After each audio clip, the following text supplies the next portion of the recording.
तसल्ली देने के लिए मैं आया था, वो आज मुझे तसल्ली दे रहे हैं।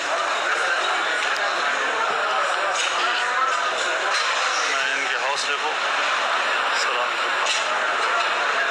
इंशाअल्लाह ये हालात का एक जबर है और बहुत बड़ा तारीख़ का एक सियाह वाक़या है, लेकिन आजमाइशें हैं, कौमों पे आती हैं, उम्मत पे आती हैं, जमातों पे आती हैं। हमारे साथियों ने बड़े हौसले के साथ इस आजमाइश का मुकाबला किया है। इस हादसे के बावजूद उनके हौसले बहुत बुलंद हैं और मैं उनके हौसलों को सलाम करता हूँ, बल्कि मुझे उन्होंने हौसले दिए कि आप बेफिक्र रहें,